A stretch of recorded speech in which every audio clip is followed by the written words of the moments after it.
everyone, it's Cooper from the Coruscant Knights team, and welcome to my pitch for a brand new Star Wars movie. I'm very excited to share it with you. Some of you will have seen the YouTube poll we put up in the community section of our channel a couple of weeks ago, asking what you would prefer to see first out of a new movie set in the High Republic or a series set after the Rise of Skywalker. I'm instigated behind both of those, so I will be sharing both, but because the movie was higher, I'm going to share that first. This is only going to be like a overview. I don't know how long it's going to be, but it's not going to be like a word-for-word script. I'm about halfway through a script, but an overview so you can kind of get an idea of what my intentions are behind the script, behind the story. It explores something that I don't think a lot of Star Wars properties have really delved into, and the ethics and morality of the Jedi might sound kind of boring as a topic to discuss, but when you kind of see what they're doing, it's kind of a bit cruel and sinister. It's like, whoa, why are they doing this? But the inspiration behind it was, this is a time period where the Jedi are at the height of their power. They're at the height of their reach across the galaxy. There are so many Jedi, part of the Jedi Order at the moment. I think it's like something like 15,000 or something. So you got to think, in any sort of like faction, there's always going to be someone, one person, two people who aren't following to the fullest extent.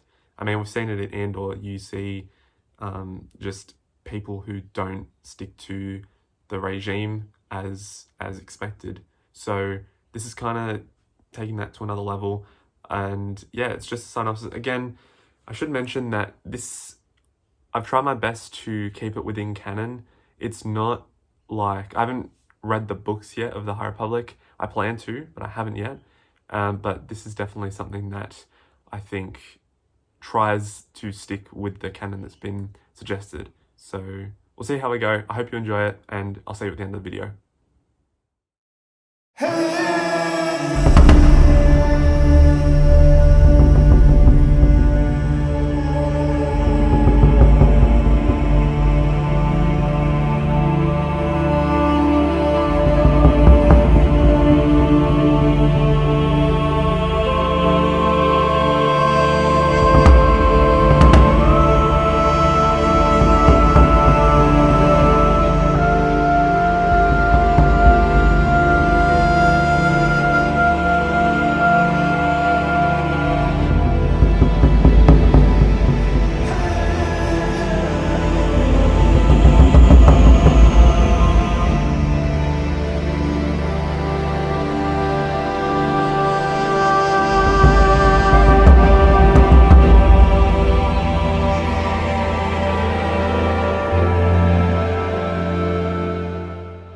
Platonia, cold, snowtops and crystallized ice structures surrounding the granite stone mountains.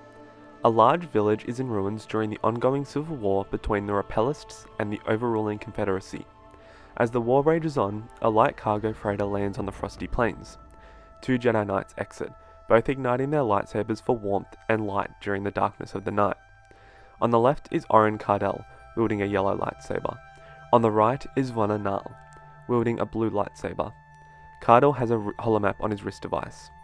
The two march through the war-torn village before Cardell stops and peers at a small hut. They make their way into the hut. Inside is dark and quiet. Then, from nowhere, several kitchen and cooking appliances are thrown at Cardell, who is closest to the area of the house. Cardell uses the Force and his lightsaber to force away or cut through these weapons. At the end of the darkness is Natalia Medine, who is lifted up by Cardell using the Force and thrown backwards into the wall. Natalia screams into the cold air for someone to run. Using the Force, Nal is able to sense and close off all exits to the hut. A small boy hiding in the vents begins to scramble. As Nal searches for the boy, Cardell intimidates Natalia regarding their wish to take her child and train him as a Jedi. Despite her disregards for such wishes to occur, Cardell grows frustrated with her intolerance and kills her. Nal finds the boy and kidnaps him, using the Force to make him unconscious. The two Jedi and the boy depart on their ship as the war continues. 15 years later, the kidnapped boy is now 17. He trains in a large open room with a green lightsaber. His skills with a lightsaber are exceptional and far beyond the abilities of any other Jedi of his age. Master Vlana Pirelli enters the boy's chambers. addressing him as Zathis Medine. Pirelli admires Medine's talents, but informs him that he is requested by the Jedi Council shortly. Medine finishes his training and makes his way through the Jedi Temple and towards the Council chambers. The chambers are spectacularly grand, and all the Jedi Masters wear white and gold robes. Within the room are the likes of many known Jedi, including Yoda, Avar Kriss, and Bel Zettifar. The Assembly of Jedi Greats inform Medine of the growing presence of the Nihil on Chandrila, and that he and another Jedi are being tasked to eliminate this outpost from expanding their influence over the core world. Medine makes his way to the spaceship platform where he meets his partner, Sarah Aloy, and her droid B3N1. The two become acquaintances as they prepare the ship for departure. B3 projects a holomap onto the floor and the two Jedi prepare for their mission. Aloy proposes landing in the far western regions and traversing by foot to the east. Despite his insistence that they begin from the north and walk down, Medine agrees. Chandrila is covered in festival banners from a recent celebration, which makes seeing everything far more challenging. Aloy and Medine continue to traverse through the capital. Once in the open, the two are ambushed by allies of the Nihil. Medine showcases his skills, but it is ultimately Aloy who is able to take down the enemies using the experience from her teacher. The two continue to talk as they make their way to the outpost. Aloy finds it strange that Medine was never granted a master, and that he was left to train himself. Medine begins to question some of the choices made on behalf of him by the Jedi. The two reach the outpost in an open area of the city, surrounded by trees and infrastructure, but large enough to house a large population of Nihil worshippers. Aloy speculates as to how best to go to capture the Nihil leaders, but Medine reminds her that their objective was to eliminate the outpost by any means necessary. In the facility are two of the original Nihil members, Shala Ro and Valos Teo. Unbeknownst to the Jedi, path engines, which allow access to otherwise inaccessible hyperspace lanes, are being developed in this facility, which will be of great interest to the Republic in finding the Great Hall of the Nihil and ending the decade-long blockade of galactic expansion. Medine and Aloy enter, slaughtering many Nihil activists who stand in their way. Ro and Teo scramble, as the compromise of their path engines will damage their covertness in the fight against the Republic. Ro attends to the engineers, whilst Teo fights. Using an array of weaponry at his disposal, Teo is able to cause disruption for the Jedi, forcing the two to separate. Whilst Aloy fights Teo, Medine displays his skills taking out a large majority of offenders, before finally joining Aloy against Teo. B3 meanwhile has infiltrated the facility and has gone unnoticed until Ro sees him scanning the engine. Ro obliterates B3 for this, killing him. Meanwhile, Medine kills Teo. Shala Ro returns to an empty battlefield and two Jedi standing before her. The three fight as several ships depart into hyperspace in the background, most carrying path engines. Having Ro pinned, Aloy asks for B3's report, but after it is revealed that Ro killed him, Aloy kills Ro. Feeling freedom for having broken the Jedi's moral code, which she felt was restricting her, Aloy encourages Medine to seek answers to his past. The two request cleanup and recovery efforts from Republic guards, and they return to Coruscant. The Nihil ships follow a path hyperspace route to the Great Hall in no space. News of Teo and Ro's death is communicated to the Elders of the Path, who agree that the hall needs to be fortified if the Jedi are to ever be able to find them. The Elders review the incident on Chandrila and investigate Medine, who was able to eliminate their forces with ease. The Patriarchs agree that Medine is of interest to them and could be swayed to join them in the right circumstances. Medine returns to his chambers before being confronted by Pirelli, who questions the success of the mission. Medine, however, questions Pirelli if he knows why he doesn't have a master. Pirelli refuses to answer, which makes Medine more suspicious. After Pirelli leaves, Medine goes to explore the Jedi archives. He is able to find a file under his name, but it is largely incomplete, simply stating a date and a location, Auto Platonia. Medine confronts Aloy, asking her to join him in his journey to his homeworld. She agrees to join him, disregarding asking her master for permission. Pirelli confronts the Jedi Council of Medine's questions, prompting them to delete the already accessed file. Pirelli is unable to find his Padawan, which is revealed to be Sarah Aloy. The two young adventurers arrive on Auto Platonia, now shades of charcoal and grey, with no snow or ice in sight, and the Civil War long gone. Yet the small village still remains. Medine's presence surprises some residents who knew of Natalia. Medine asks questions of the village residents, before being confronted by a neighbour, Florence Dace, who tells Zathis of the atrocities that have occurred on the planet and also of what happened. She explains that she heard Natalia's screams in the night and witnessed the Jedi take Zathis. She tells them of what the two Jedi look like, which Zathis and Sarah work out who they are.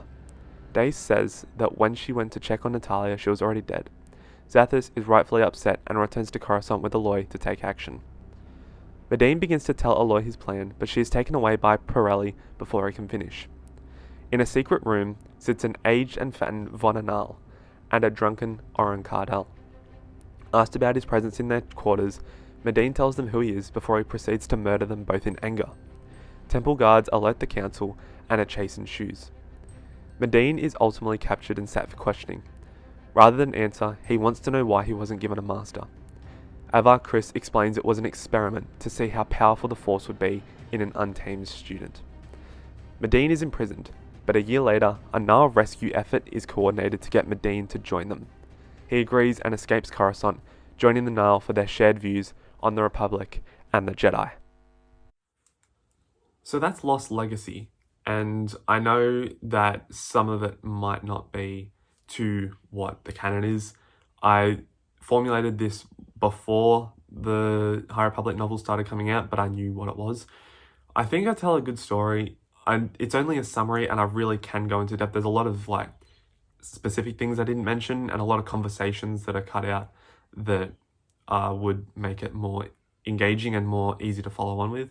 But I think it's really important because we've always perceived the Jedi as these noble and pure people, whereas you kind of can see the flaws, the really bad flaws in these people who don't really follow the religion as they should. And I'm talking about Oren Cardell and Von Nal, and just their, first of all, killing Zathis' mother, Natalia. That already goes against what the Jedi Code suggests that you shouldn't kill. And then the fact that the entire Jedi Council went against the normality simply to experiment on Zathis. The fact that they wanted to see what the Force would do in a student like him and what it could result in.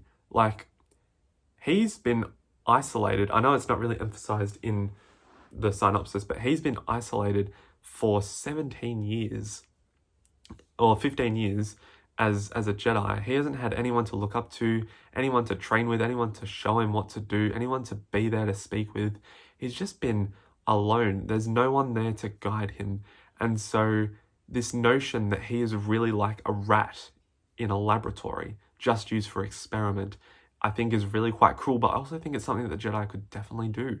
And in this time when, they're being stuck by the Nihil because they can't grow out into, and this is the High Republic as well, but they can't expand, and the Jedi are almost contained in that sense. So they've got that ability to be able to experiment with these things.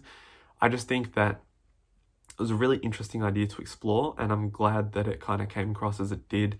The story, I think, is pretty straightforward, but it explores Zathis Medine as a character really well and the implications of his quite tragic life.